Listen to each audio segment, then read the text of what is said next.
Turma, eu nem preciso dizer, né, que esse grupo aí é só pro material, né? Não fica mandando bom dia pronto, não, que me irrita, hein? Pelo amor de Deus. E nem piada e nem fake news. Aqui é só troca nosso materialzinho de aula. Eu digo isso porque, eu tenho uma tia que me irrita profundamente. 5 horas da manhã ela tá mandando bom dia, turma, aqueles bom dia que fica piscando, aqueles coraçãozinhos. Rieco, ninguém merece isso.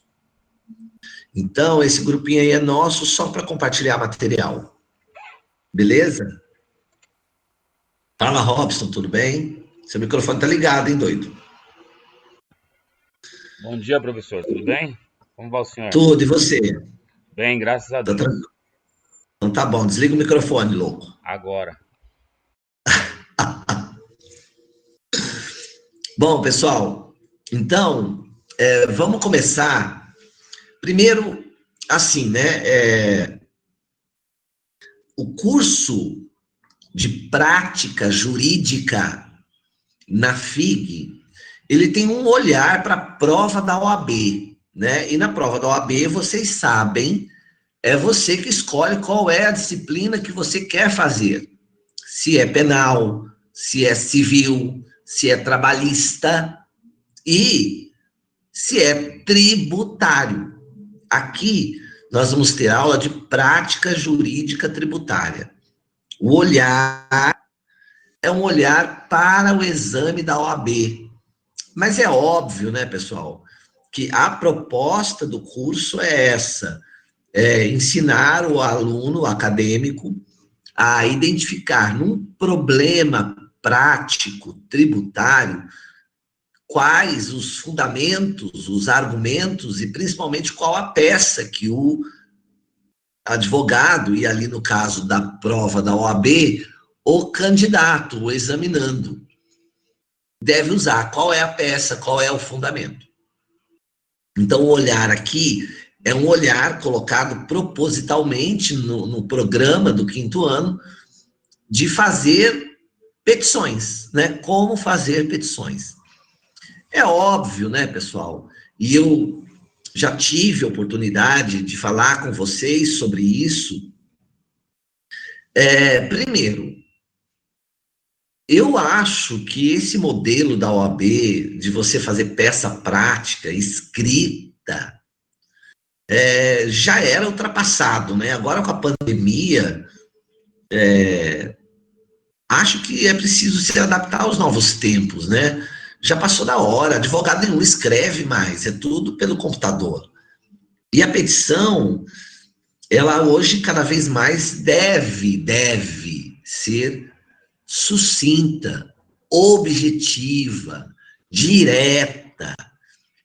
E é isso que eu pretendo aqui, nesse curso, né? É ensinar você a como fazer petição simples, direta, objetiva e com todos os elementos que são necessários se fosse na vida real para sua petição ser aceita pelo judiciário. Se for numa prova, para você ser aprovado, pontuando o que é necessário. Né? Então, o meu olhar e o objetivo dessa aula de prática é preparar você para isso. Então, assim, ressalvada a minha, a minha crítica com relação ao modelo que a OAB vem até hoje fazendo, acho que a gente tem muito a aprender com aulas de prática. E como mesmo se diz, prática se aprende praticando, né? Não tem como ficar numa aula de prática só na teoria, senão não seria uma aula de prática, não é mesmo? Só que tem um detalhe, né, pessoal, que eu acho importante assim a gente ressaltar. Nós temos que aprender a utilizar a nosso favor as ferramentas que nós temos. Fazer uma petição é uma tarefa fácil à medida em que você tem a segurança do que se trata, né? Onde você está? Que assunto é esse? Como é que eu faço? Eu aproveito para dar bom dia aqui para a Gabriela e para o Renato. Sejam todos bem-vindos. Eu só vou reforçar mais uma vez, né? Me desculpa, eu vou ser repetitivo, sempre fui assim. Hoje, eu fiz uma parceria com o professor Levi, que é o professor de processo penal de vocês, e no horário seria ele e depois eu. Só que, na verdade, porque ele já tem esse compromisso com a faculdade, ele vem a cada 15 dias.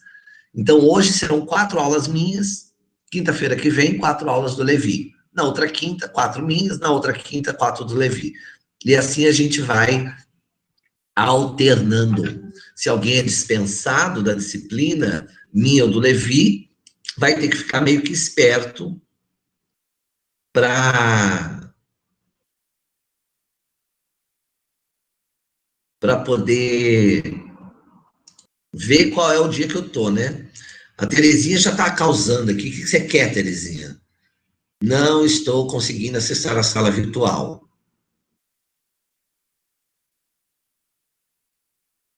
A Terezinha até na internet é atrasadinha, colega, né? Mas enquanto isso, nós vamos, seguimos aqui com a vida. Saudade de ver a cara de vocês, viu?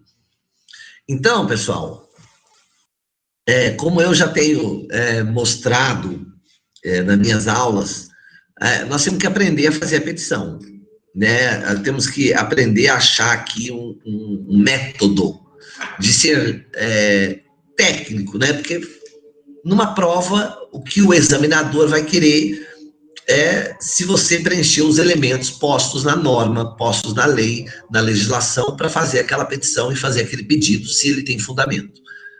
E na vida real, o que o juiz vai fazer é a mesma coisa que o examinador, né? Quer dizer, ele vai olhar se a sua petição preenche os requisitos postos na legislação e que são hábeis para que a sua petição seja admitida, seja aceita, né?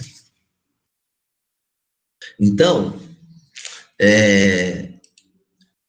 vamos ao programa, né? Eu não consigo, né, pessoal, começar uma aula sem primeiro apresentar o menu, né? O programa do curso. O que nós vamos fazer aqui nessas aulas de prática tributária? Bom, primeiro, você está no 10º semestre, você foi apresentado ao tema do direito tributário, né? Ele começa no 9º semestre, tributário 1, no 10º, tributário 2. E o direito tributário, se você me permitir, ele é muito mal compreendido pelos alunos e pelas pessoas em geral, assim, né? Os advogados que não atuam na área acham o direito tributário complicado demais. Aluno fala para mim, eu jamais vou fazer OAB em tributário, você está doido, eu não entendo nada. Só que eu vou ser honesto para vocês. As questões de tributário para a OAB e as peças práticas de tributário para a OAB, são facílimas. Primeiro que são pouquíssimas. E segundo, que os temas de direito tributário são repetentes. Os assuntos são sempre os mesmos. Você pode mudar a história do problema, mas o argumento que um cidadão vai ter contra o governo por conta de um aumento de imposto, por conta da criação de um imposto, vai ser sempre o mesmo. Os argumentos sempre são os mesmos. Ok? Então, a gente primeiro precisa desmistificar, né? Então, direito tributário não é um monstro. E você vai perceber que, mamão com açúcar, você identificar na hora, eu vou te dar muitas dicas, muitos macetes, tudo vai fazer muito sentido para você, e você vai começar a ter o que é necessário para a gente poder fazer uma petição, que é segurança. O que a gente precisa é ter segurança, né? Onde quer que eu pise, eu tenho que estar seguro. Não posso ficar com medo de pisar, não posso ficar com medo de direito tributário. Bom, e o que nós vamos fazer aqui, então, nesse curso? Nós vamos aprender a fazer petições, né? Petições na área tributária. E quais seriam essas petições? Quais seriam os temas? Quais são as ações mais usadas na área tributária? Aqui, de acordo com o programa, e é a primeira, inclusive, que eu vou apresentar para vocês, é a ação de repetição de indébito. Ação de repetição de indébito. Para pensar, olha para mim, olha para o seu material aí na tela.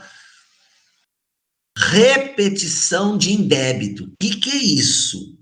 Bom, indébito, débito me traz a ideia de deve, né? Do que é devido, de dívida. Agora, a palavra repetição, e ela é criticada, mas é o nome que pegou. A gente não está aqui para discutir o nome, né, da ação, o nome da ação é esse. Mas o nome é infeliz. Por que eu estou te dizendo isso? Em que consiste esta ação de repetição do indébito?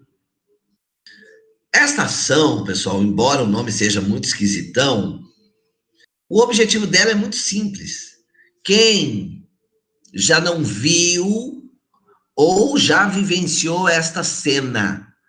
Eu, Vanner, tenho uma dívida, uma conta para pagar. Imaginemos que seja na padaria. Então eu chego lá no caixa, falo, moço, eu tenho uma conta aqui para pagar. Você pode ver para mim?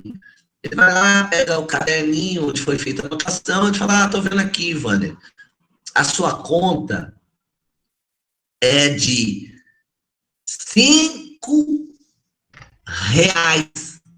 É o que você tem para pagar, R$ 5. A Ana está dizendo que está travando. Será que é o problema da internet? Porque para mim aqui está indo super bem.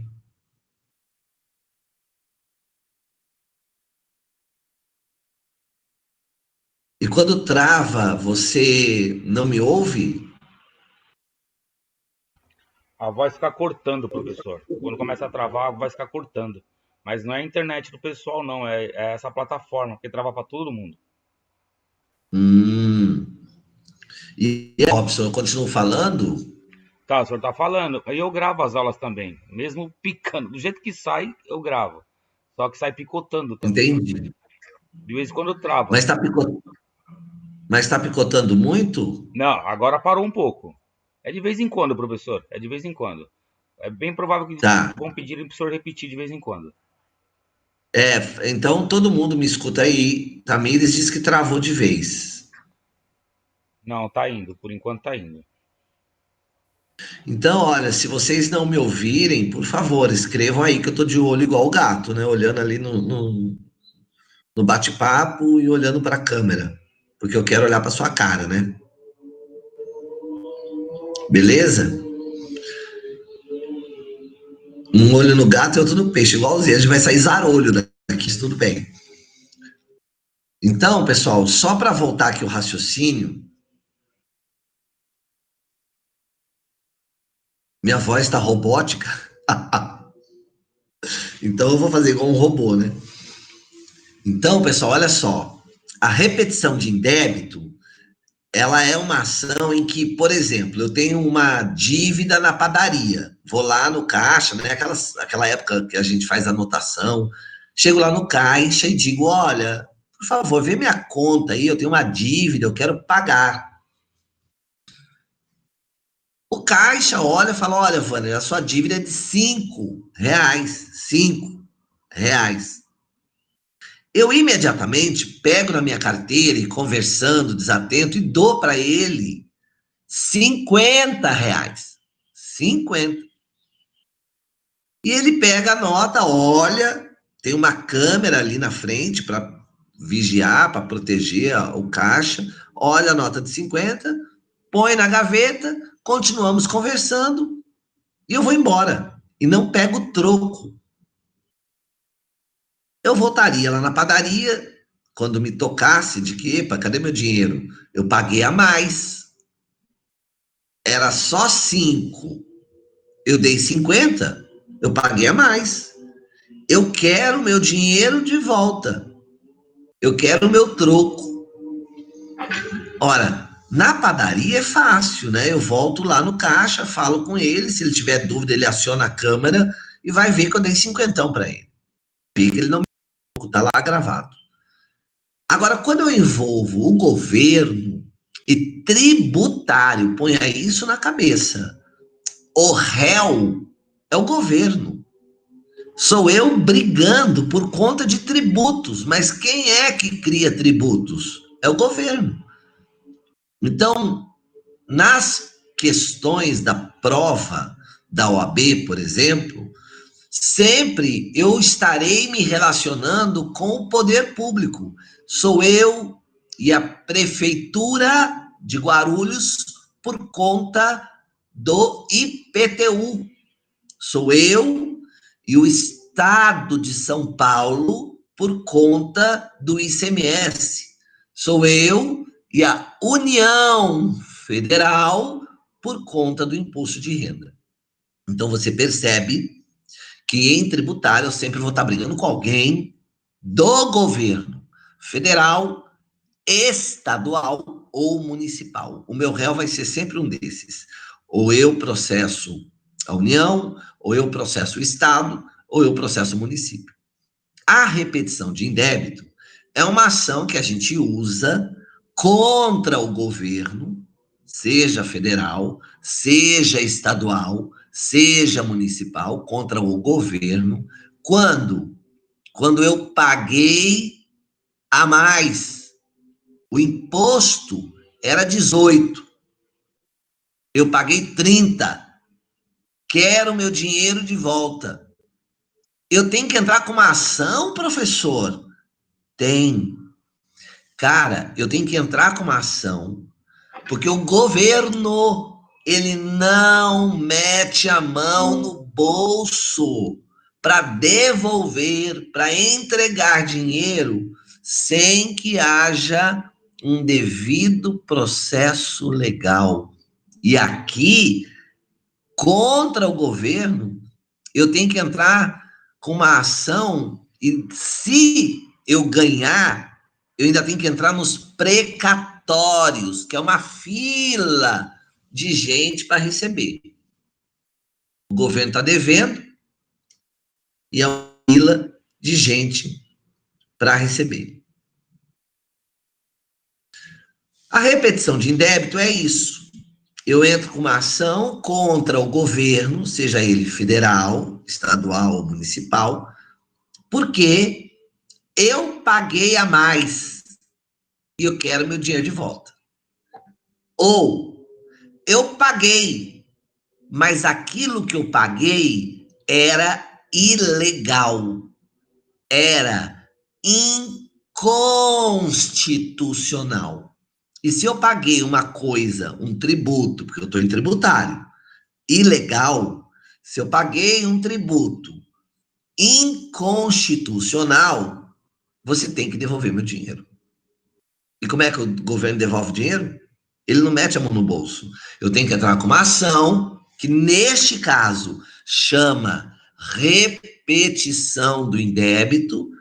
Esta ação é um processo, como tem processo de divórcio, tem ação de repetição de indébito. Eu processo o governo e peço para ele ser condenado a me devolver o dinheiro. Dinheiro que eu paguei a mais, dinheiro que eu paguei porque não devia ter pago, paguei errado, e eu quero meu dinheiro de volta. Então, esta é a ação de repetição de débito. Ela cai muito na OAB. E olha, é uma petição simples, fácil, eu repito, mamão com açúcar, ó, delicinha de fazer. E pensar que você põe a carteira da OAB, passando num exame, que a peça é simples, olha que delícia. E você vai ver que as peças de tributário são peças mais simples. Ok? Então, a repetição do indébito, O nome repetição, né? Repetir, mas não estou repetindo. Na verdade, eu estou cobrando o meu dinheiro de volta. Daquilo que era indevido. Não era devido. E eu paguei. E se eu paguei para o governo, ele tem que me devolver. Só que ele só devolve se eu entrar com essa ação. Repetição do indébito. Então, ela só serve para isso. O que é importante? Quando a gente for fazer essa peça, eu vou falar disso de novo. O importante é que tenha a informação que a pessoa pagou. Eu até costumo brincar dizendo pagou para o governo, ferrou. Pagou, ferrou. Por quê? Porque pagou, se eu quero o dinheiro de volta, eu vou ter que contratar um advogado, entrar na justiça com uma ação própria para receber essa grana, que é chamada de ação de repetição do indébito, repetição daquilo que não é devido, ok? Ação de repetição do indébito. Essa é uma peça que a gente vai aprender aqui. A outra é a ação anulatória de débito fiscal. Olha só que interessante. A ação de repetição de indébito é aquela em que eu já paguei, pagou, ferrou. Pagou, ferrou. Já paguei, acabou. Quero dinheiro? Tem que entrar na justiça, processar o governo, fazer meu pedido, esperar ele ser condenado e entrar na fila dos precatórios para receber. A ação anulatória de débito fiscal é para quem ainda não pagou.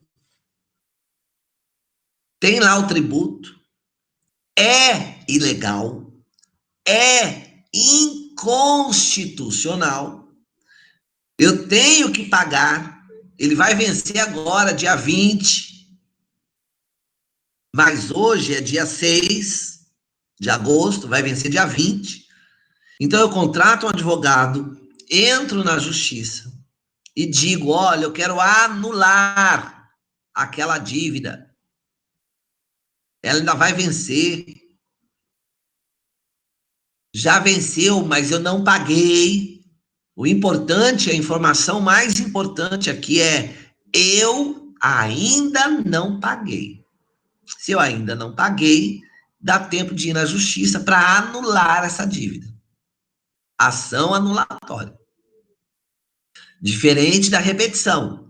Na repetição eu já paguei. Pagou, ferrou, já paguei. Na ação anulatória, não paguei ainda, mas já tem a dívida. Era para eu ter pago, ou era para pagar agora, dia 20, eu já entro, eu não vou pagar, e eu quero que o juiz, então, anule essa dívida. A gente vai ver essas duas ações, a repetição de débito hoje, a gente começa, e seguinte, a gente vai falar da anulatória de débito fiscal. Mandado de segurança. A gente vai aprender a fazer a petição do mandado de segurança. Aluno do 5º ano tem que fazer mandado de segurança. Tem que saber fazer. E eu repito, mandado de segurança, só o nome assusta. E assusta porque a gente não aprende na faculdade. Tem infelizmente, casos em que o professor nem dá. Não dá tempo, né? É muita matéria, tem muitas ações. O mandado de segurança acaba ficando, porque o professor de direito administrativo, ele também fala do mandado de segurança, mas ele não fala tudo que precisa falar.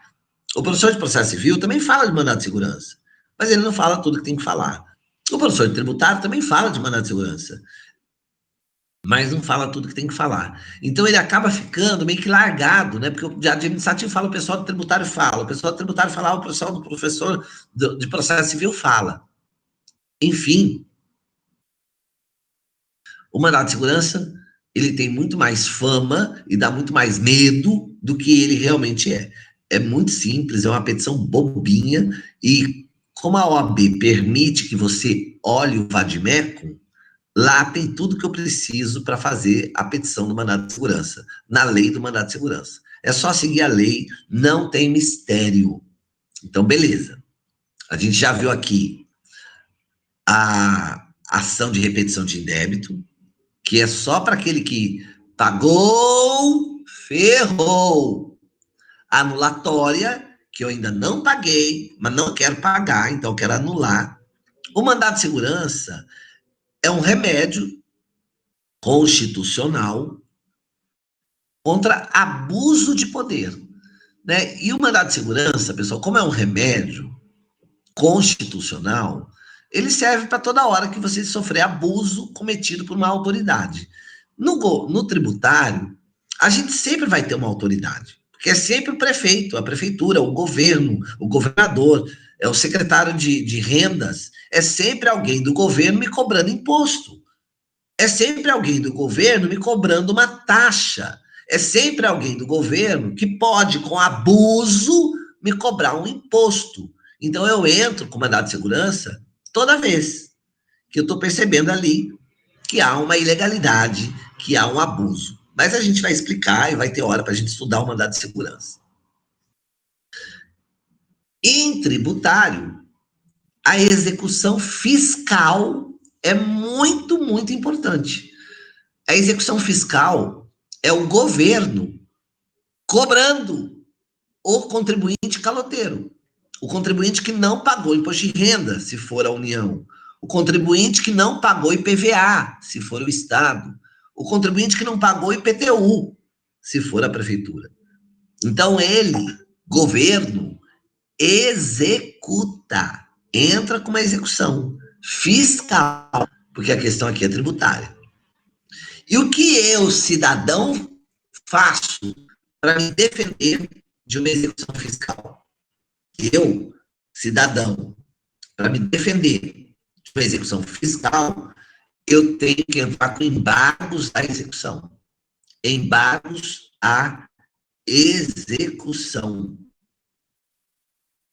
Aqui na tela, essa vai ser a nossa peça.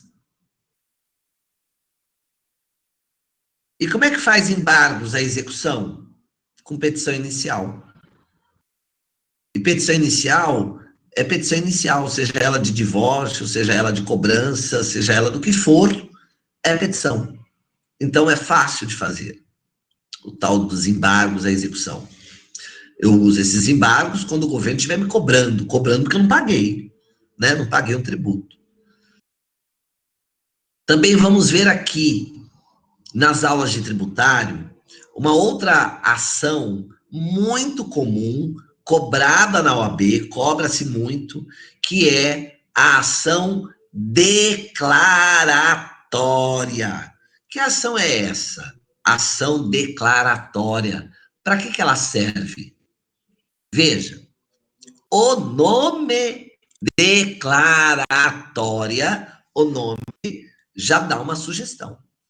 Eu estou batendo na porta da justiça, procurando um juiz para que ele faça uma declaração.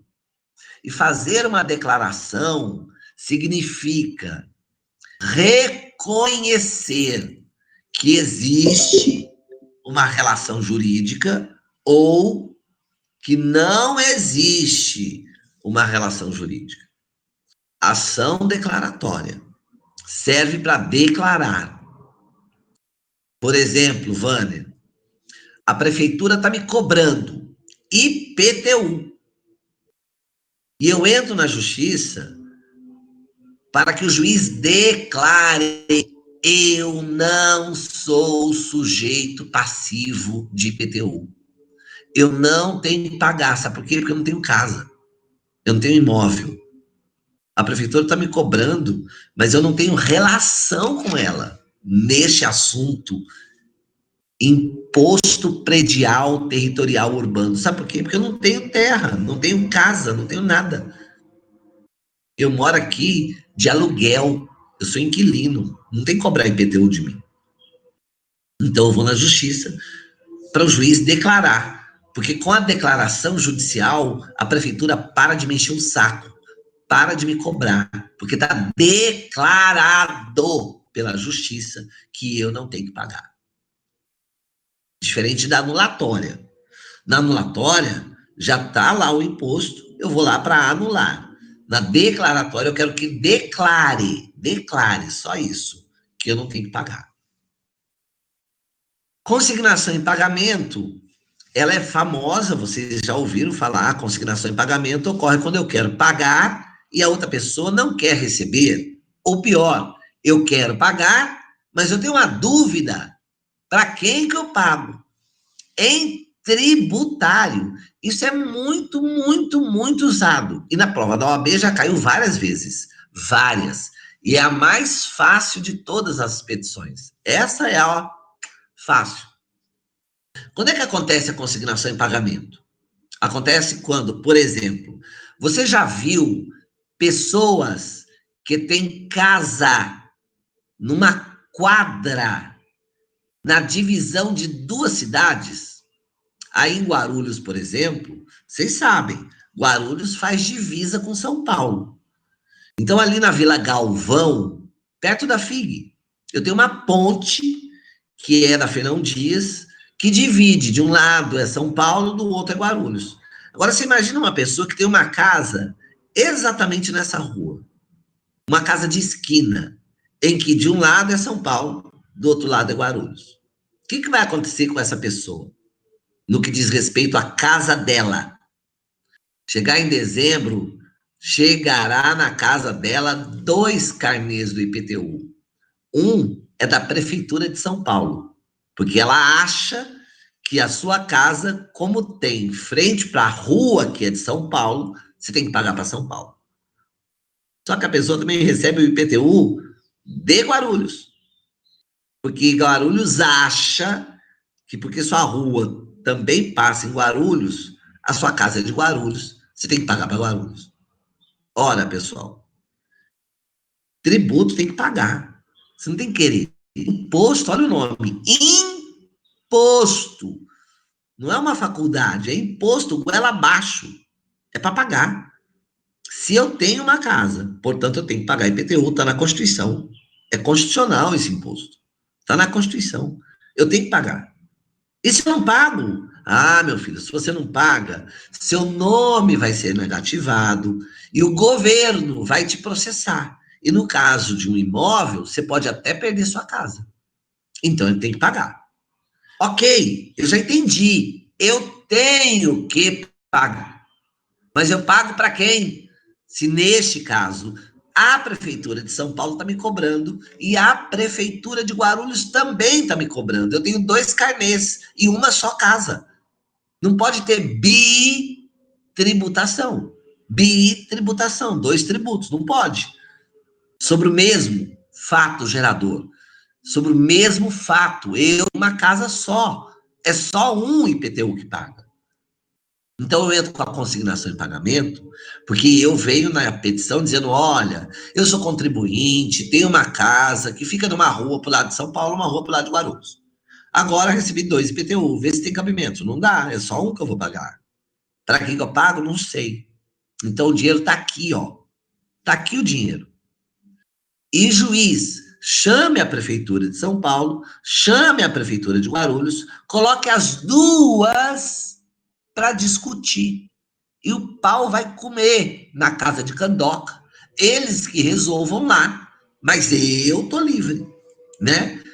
Eu disse que uma das consequências de não pagar imposto é ter seu nome negativado, é sofrer um processo.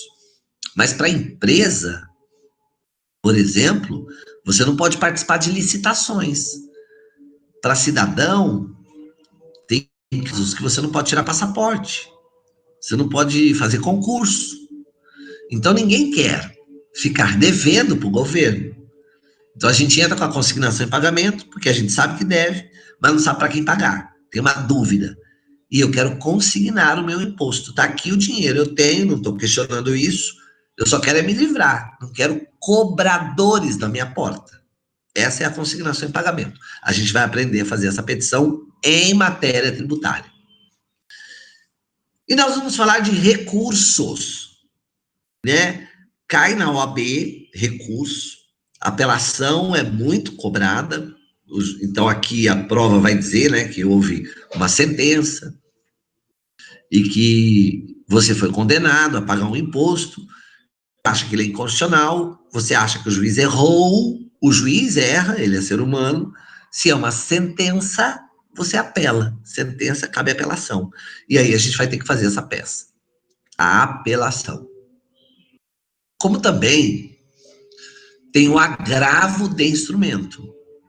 O agravo de instrumento é um outro recurso. O juiz pode, em matéria tributária, ele pode tomar uma decisão que não me agrada, decisão interlocutória, que eu vou agravar, né? A Caterine acabou de dizer bom dia a todos. Eu só vou pedir um minuto para vocês, eu vou só fechar essa janela que o sol está batendo na minha cara, olha isso. Aqui em Mato Grosso do Sul, o sol está fortíssimo, o calor insuportável. Então me dá um segundo aqui que eu vou fechar a janela.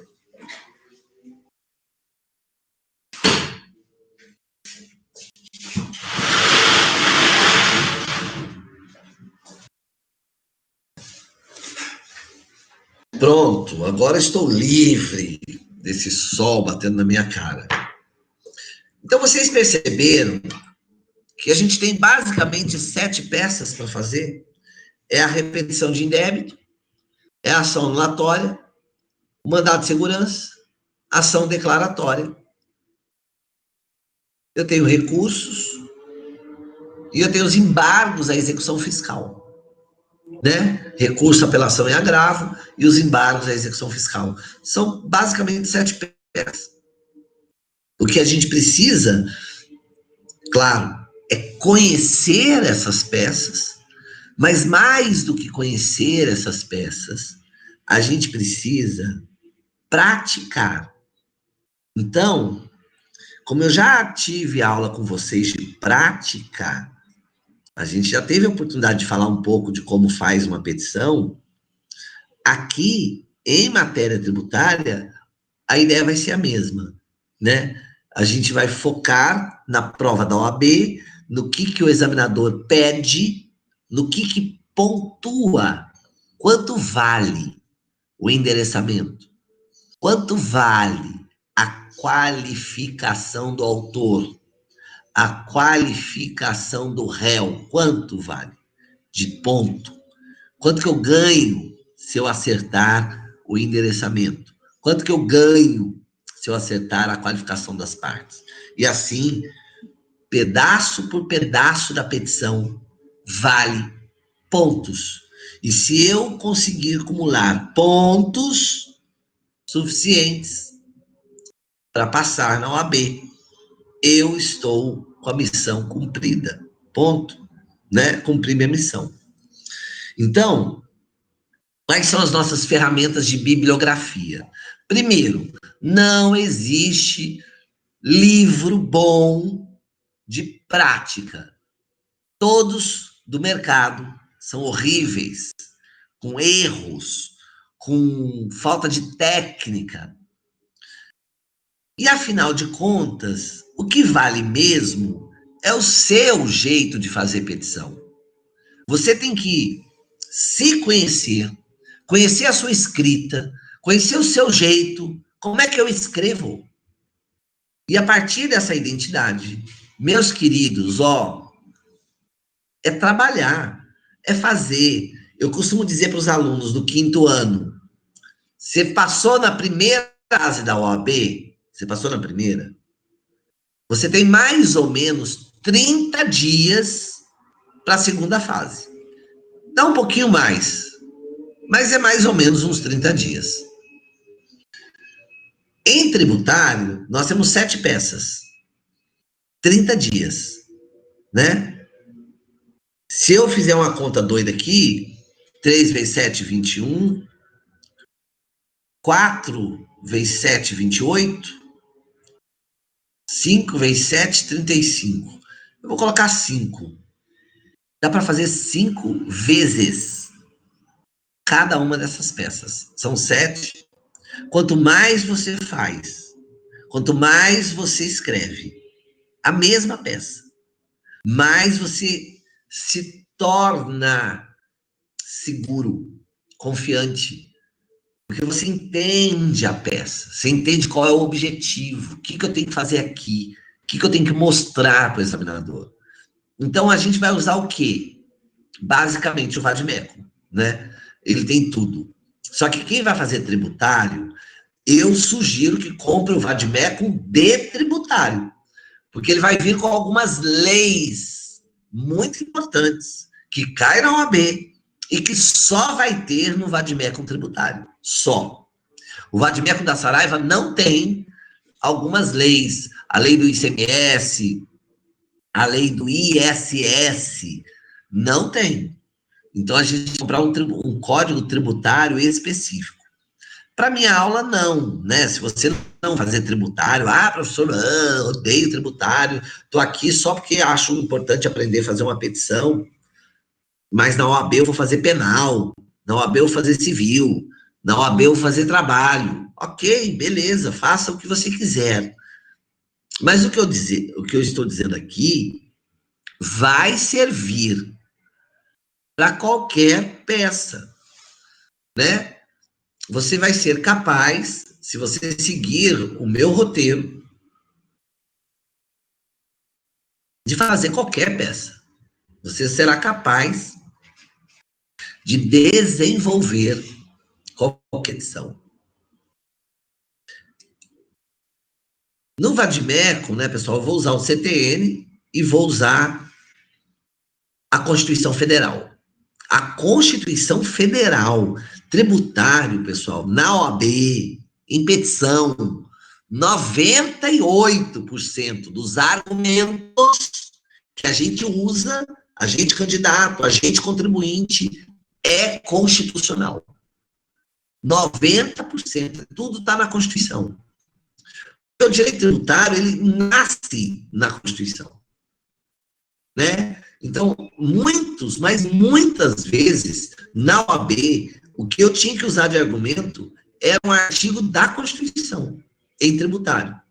Você vai entender. Tenha paciência, tenha calma, não vou dar spoiler, você vai entender. Nós vamos falar e cuidaremos, assim, com muita atenção desse assunto, dos argumentos em tributário. Agora, tá aqui na tela. Então, eu fiz a apresentação do programa, né? Vocês já sabem o que nós vamos mexer, o que nós vamos trabalhar esses 6 meses, esse semestre, em prática tributária. Lembrando, eu vou repetir pela milionésima vez, eu fiz uma parceria com o professor Levi, e a gente vai ficar a cada 15 dias. Eu venho hoje, dou 4 aulas, então nós estamos na primeira aula, né, no primeiro tempo, nós vamos ter um intervalo, aí eu volto para o segundo tempo, sou eu mesmo. Então hoje você tem Vanner, dobradinha, 2 vezes. Na quinta-feira que vem é o Levi, dobradinha, 2 vezes. Aí na outra quinta, Vanner, dobradinha, 2 vezes. Aí vai o Levi, e assim a gente vai fazendo um ciclo, ok? Isso está bem claro, né? Perfeito, então. Pois bem, agora vamos voltar um pouquinho para falar de tributário.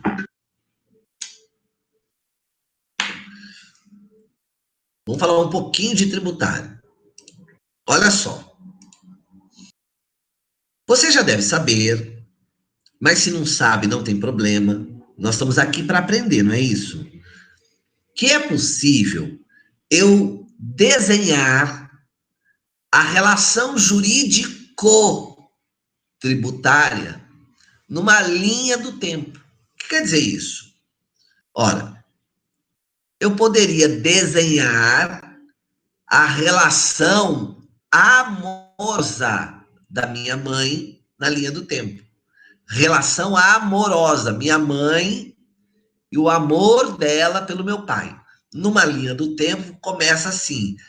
Minha mãe conheceu meu pai. Isso se deu lá em 1900 e bolinha. Ó a linha do tempo. Eles conheceram. Depois de 6 meses, eles namoraram.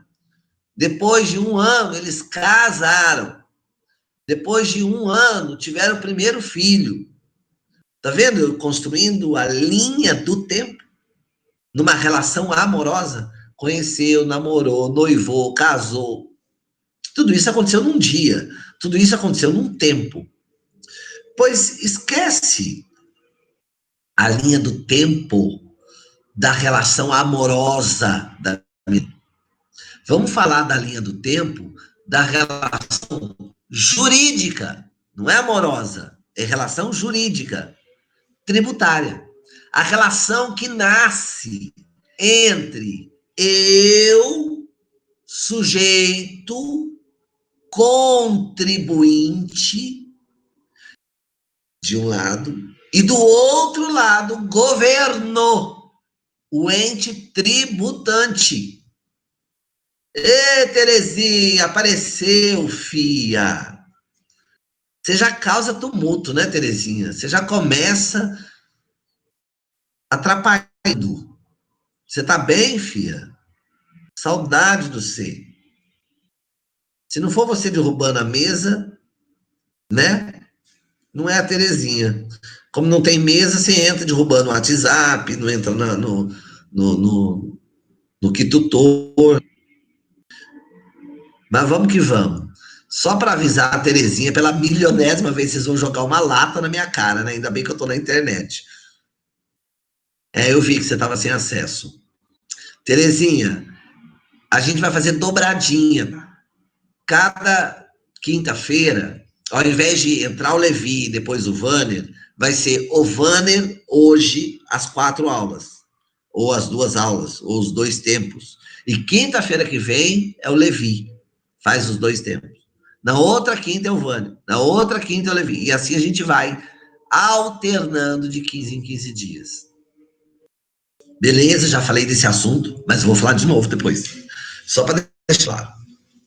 Então, pessoal, como é que é essa relação jurídico-tributária numa linha do tempo? Você sabe muito bem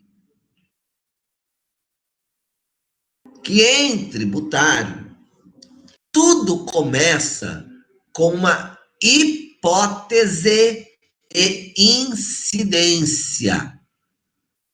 Hipótese de incidência. Aqui, na minha linha do tempo, na tela, eu estou grifando de vermelho, você está me acompanhando aí, eu estou retratando hipótese de incidência com a sigla HI. Aqui embaixo tem uma legendinha, ó. Hipótese de incidência. HI. O que é uma hipótese? É uma situação hipotética, abstrata. A lei, presta atenção, a lei, ela estabelece uma situação, uma hipótese. Por exemplo, a lei, eu vou repetir, lei,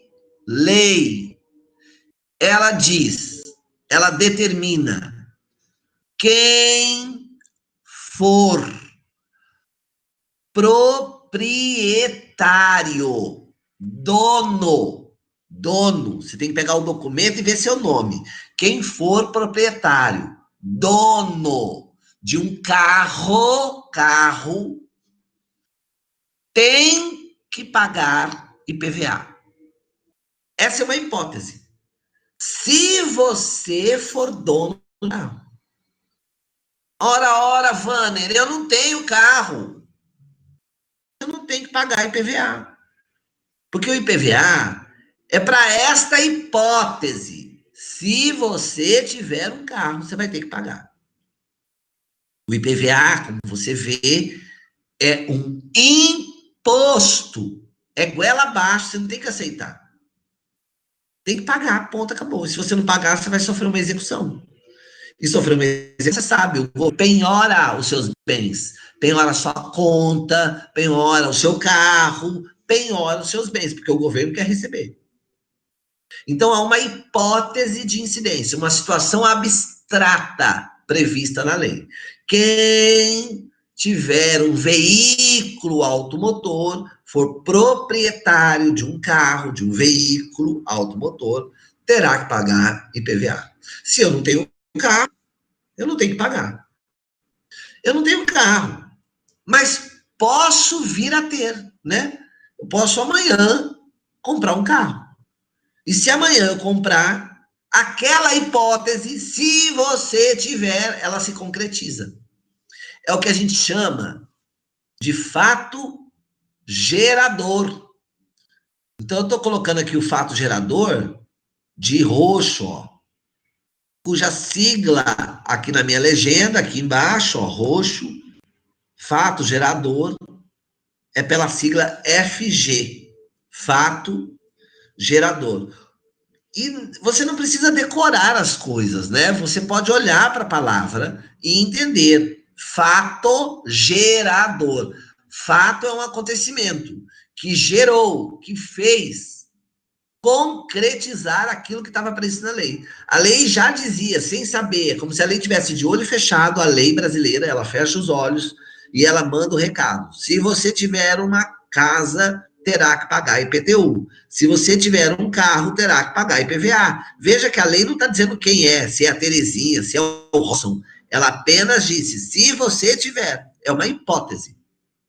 Quando entra o Vanner, quando entra a Terezinha, quando entra a Luana, o Eurípides, quando a gente entra e compra um carro. Então, aquele fato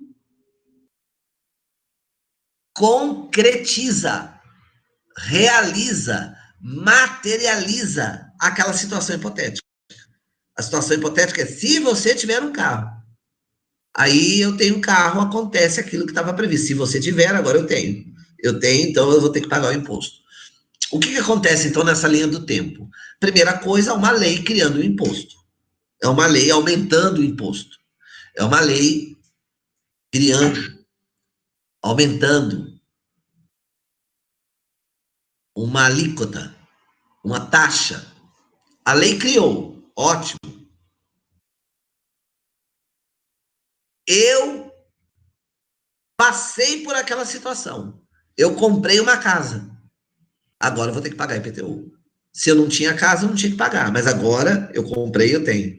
IPVA. Circulação de mercadorias, ICMS. Olha como chama o imposto. Imposto de circulação.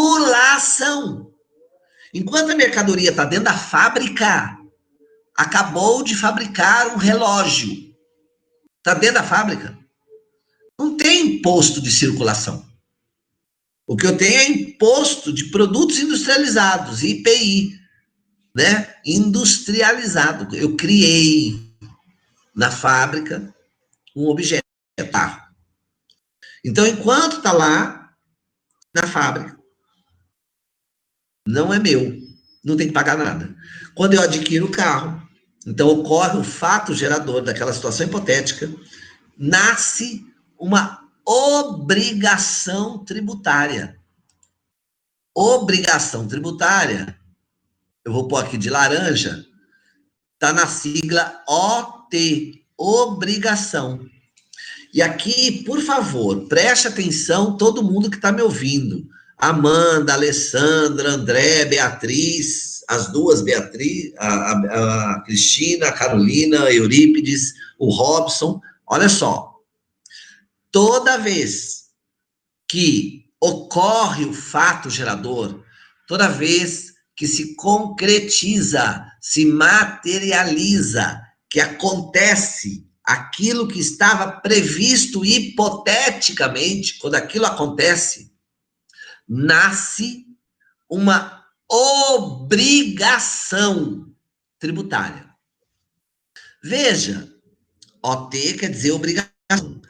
A palavra obrigação, você que é meu aluno, presta atenção.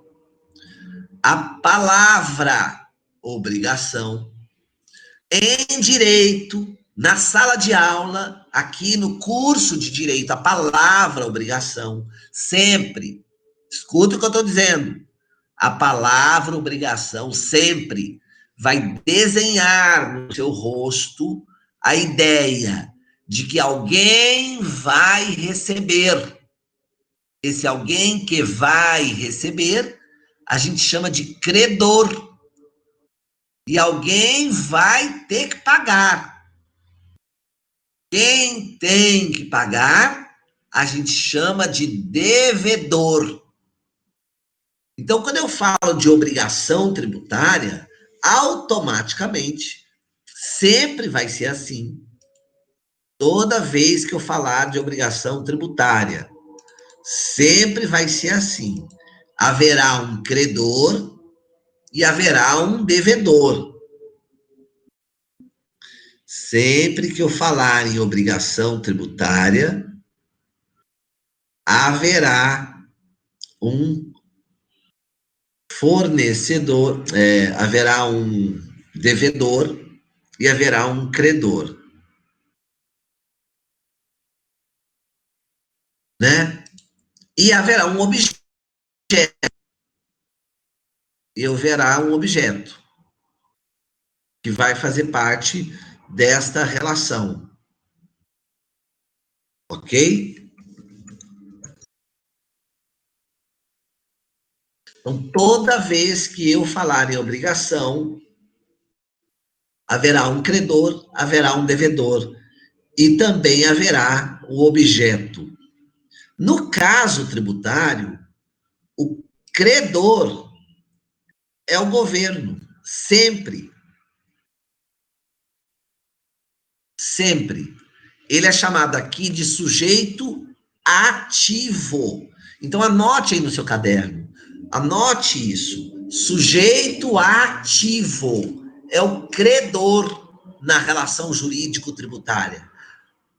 É o governo, a Prefeitura de São Paulo, a Prefeitura de Guarulhos, é o sujeito ativo. O Estado de São Paulo, o Estado do Rio, o Estado de Minas. É sujeito ativo. A União. Veja, toda vez que eu falo em obrigação tributária, eu falar em obrigação, na hora você já fecha o olho, desenha na sua cara. Obrigação importa, imprime que haverá um sujeito que vai receber, que é credor, haverá um sujeito que vai pagar, que é devedor. E haverá, obviamente, um objeto, uma causa. O sujeito ativo, que é aquele que ocupa o polo ativo da relação, sempre serão pessoas jurídicas de direito público interno. Sempre é a prefeitura, o Estado, a União, ou o município, ou o Distrito Federal. A gente chama o sujeito ativo de entes tributantes, também conhecida na prática pelo apelido de fazenda pública. É o apelido. A prefeitura, o Estado, a União são entes tributantes. Tributantes porque eles criam tributos. Eles são sujeitos ativos que acionam. E nós que pagamos os tributos somos chamados de sujeitos passivos. Então, a prefeitura, o Estado, a União, sujeito ativo.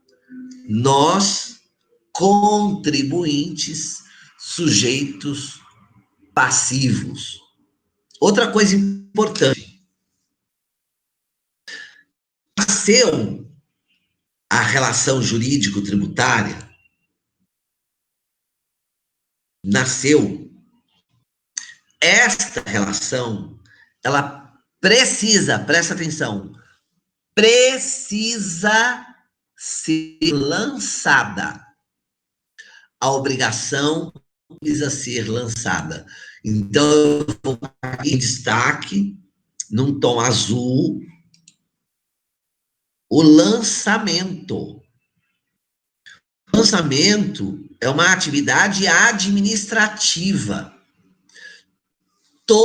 Presta atenção, todo tributo nasce por conta de uma obrigação tributária precisa do lançamento, precisa dessa atividade administrativa. Sabe qual é a importância do lançamento? Para que serve isso? O governo vai fazer isso, pessoal, em cada caso de tributo. Cada um. Se cada um de vocês aqui que está me assistindo tem carro e é de São Paulo, o governo do estado de São Paulo, vai lançar um por um dos IPVAs. E quando ele vai lançar um por um, ele pega um por um dos sujeitos passivos. Então ele vai pegar lá, por exemplo, a Terezinha. Terezinha tem carro, o governo do estado de São Paulo vai lá e lança 2020, Terezinha, dona de um carro no valor X, terá que pagar tanto de imposto. Ele lança. Veja que ao lançar, ele identifica o nome do devedor, né? O nome do devedor, Terezinha. Identifica qual é a obrigação, IPVA. Ele identifica o valor, o quanto, debeatur, o quanto se deve. Tudo isso o lançamento faz. Nós temos, em tributário, 3 tipos de lançamentos. A gente tem o lançamento de ofício, o lançamento por declaração e o lançamento por homologação. São 3 modalidades. Cada imposto, cada tributo, ele tem suas particularidades. O que eu posso te dizer, para que você entenda esse assunto, que é como é que faz o lançamento, como é que faz? Então, pode ser por ação, pode ser por homologação. Professor, mas qual é a diferença? Qual imposto é por ofício? Qual imposto é por declaração? Qual imposto é por homologação? Cada imposto vai ser de um jeito, vai depender do imposto. Por exemplo, e qual é a diferença entre essas modalidades, rapidamente? Qual é a diferença entre o lançamento com o lançamento por declaração e o lançamento por homologação? É possível, para ficar fácil, que a gente trabalhe assim. O lançamento de ofício, que está tratado lá no artigo 149 do CTN,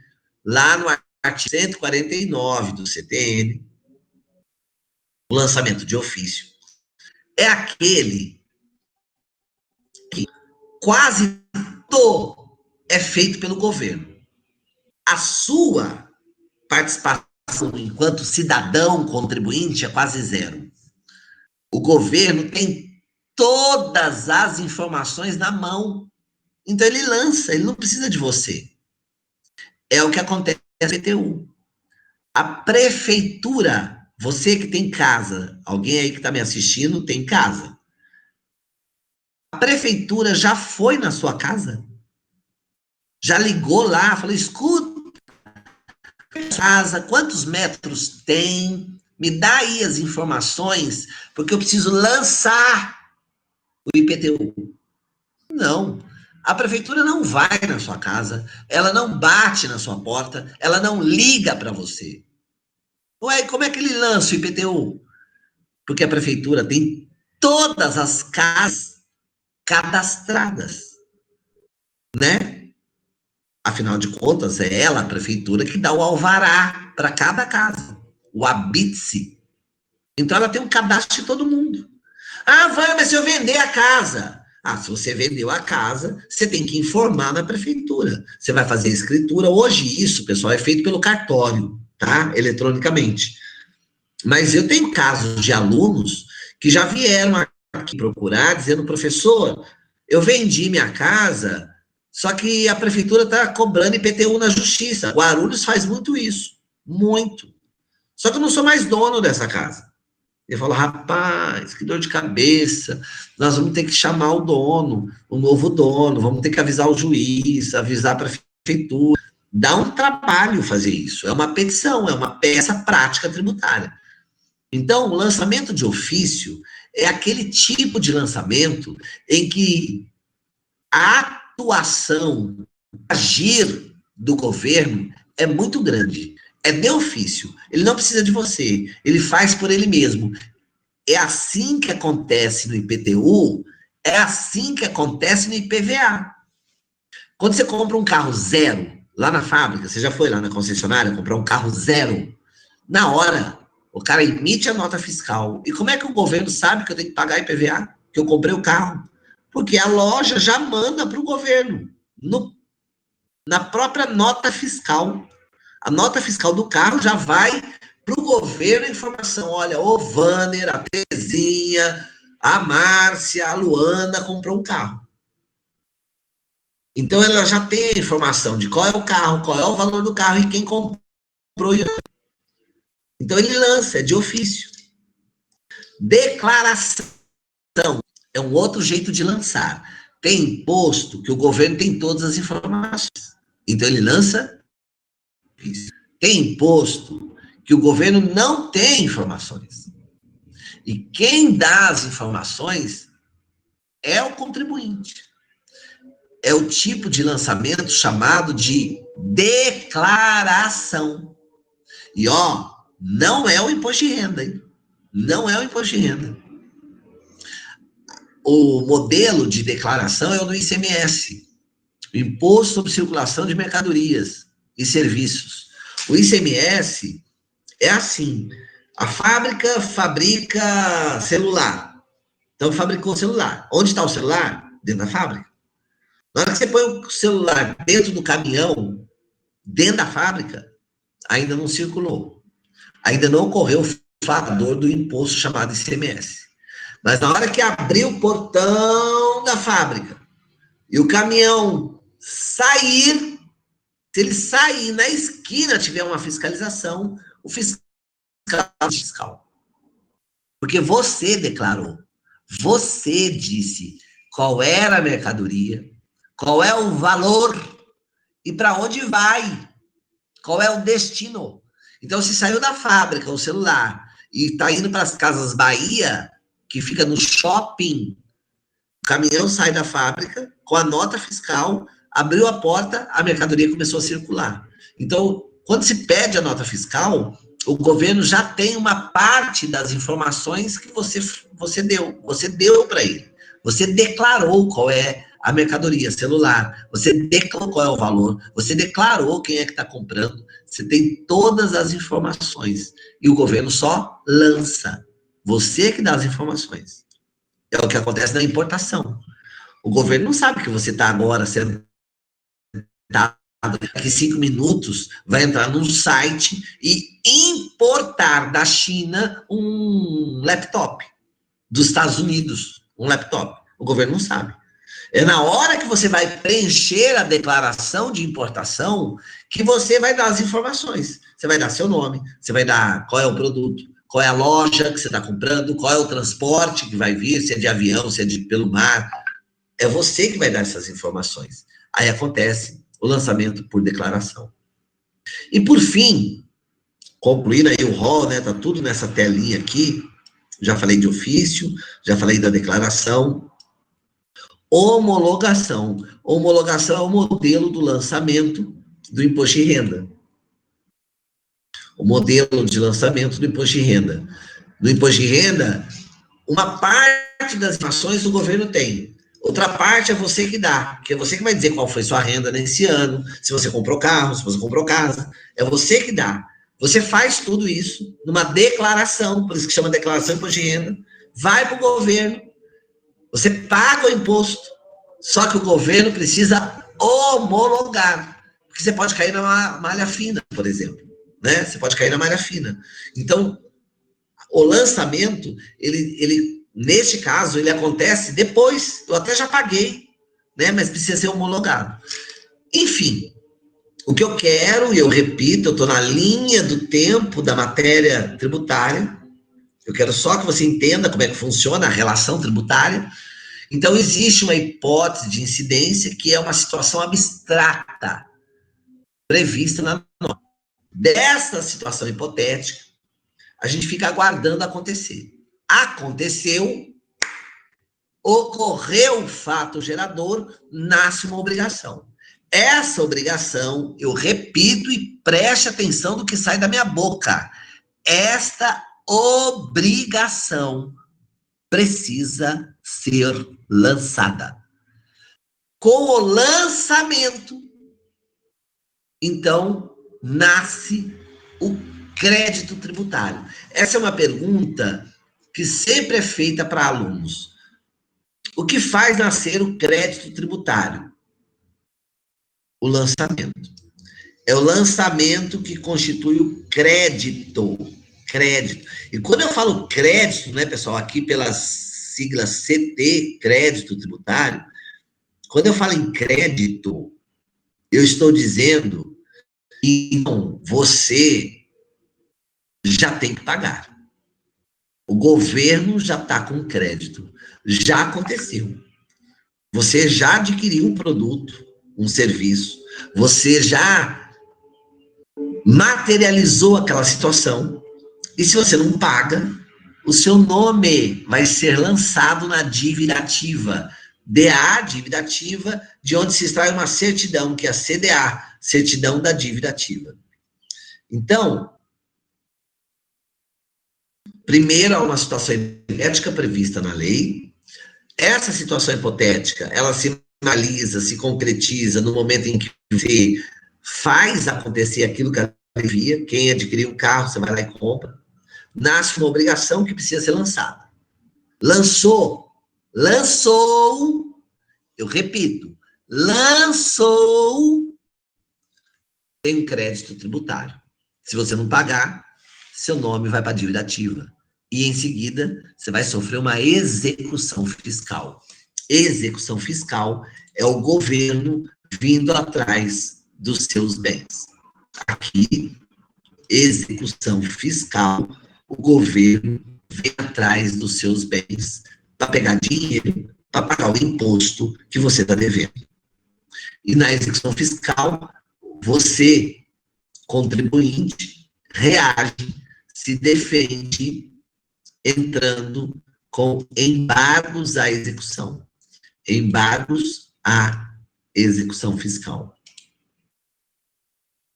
Embargos à execução fiscal. Beleza?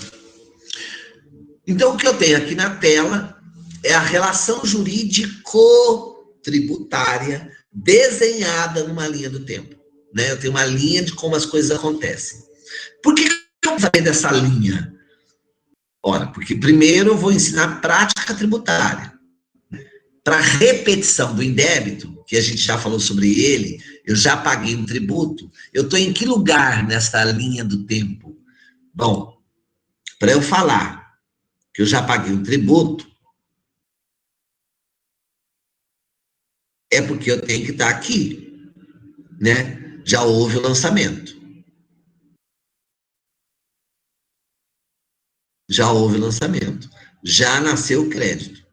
E aqui eu paguei. Paguei. Se paguei errado, se paguei a mais, eu quero meu dinheiro de volta. Ok? Então, o pagamento, para eu poder pedir o dinheiro de volta, é porque eu já paguei. Se eu paguei errado, paguei a mais, então é porque já aconteceu o fato gerador, já nasceu a obrigação, eu já paguei, ou ela foi lançada e eu já paguei, né? Agora, quando eu falei ação anulatória, houve o lançamento, mas eu não paguei ainda. Então, eu quero cancelar, eu quero anular, ação anulatória. Eu tenho que anular o lançamento. Embargo de execução é uma petição que a gente faz toda vez que eu estou sofrendo a execução. Então, aqui você tem uma ideia de como funciona a relação tributária. Perfeito?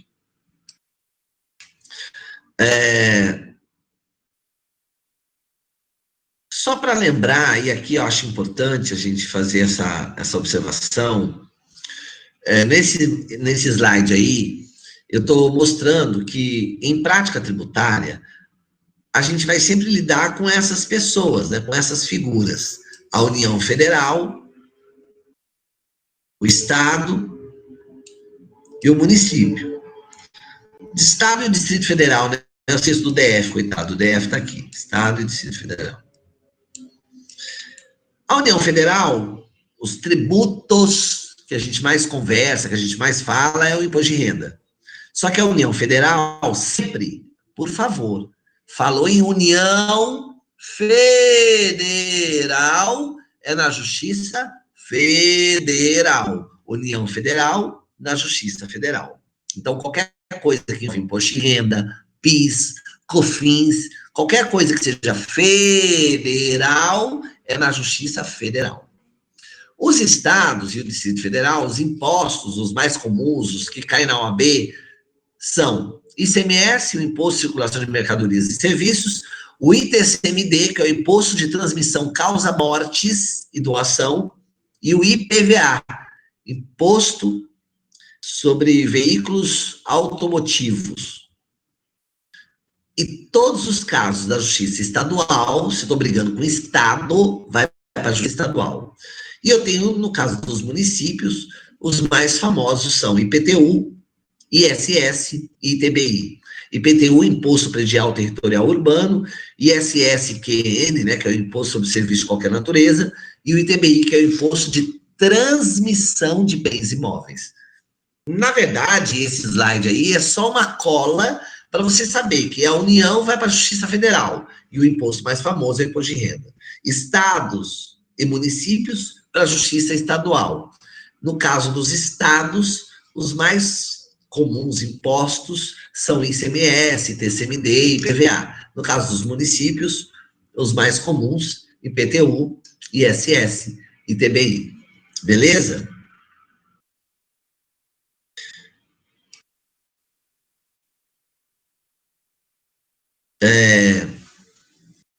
Aqui está um organograma da Justiça Federal, também é uma colinha só para você lembrar.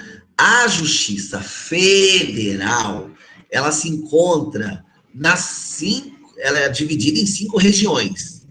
São 5 regiões. Então, no mapa do Brasil, vê o desenho da Justiça Federal, o Brasil dividido em 5 pedaços. São 5 regiões. A que está em cor de rosa é a primeira região, é imensa. Você vê pelo quadriculado aí, envolve Acre, Rondônia, Mato Grosso, Goiás, Tocantins, Minas. Olha que louco, né? Minas está na mesma região que Acre. Minas, Bahia, Piauí, Maranhão, Pará, Amapá, Roraima, Amazonas e Distrito Federal. Tudo isso que está em rosa aqui é a primeira região. Essa divisão, pessoal, é porque não deu, o Brasil é imenso, né? Então a gente dividiu para facilitar. Para toda essa região aí, que está em rosa, existe um tribunal. É o TRF da primeira região. Ele fica em Brasília, no DF. Tá? Então, toda essa região de cor rosa, no Acre, em Minas Gerais, o juiz federal resolve o meu caso. Se eu não gostar e quiser recorrer, eu apelo para o tribunal. Só que esse tribunal, porque eu faço parte da primeira região, é o Tribunal Regional Federal da primeira região, que fica em Brasília. Então, se eu estou lá no Acre, eu tenho que apelar lá em Brasília, daquela decisão do juiz do Acre. Isso eu estou falando de federal, né? Se eu estou brigando com o governo federal. A segunda região é a menor de todas, Rio de Janeiro e Espírito Santo, essa partezinha azul aqui, pequenininha, só tem 2 estados, Rio de Janeiro e Espírito Santo.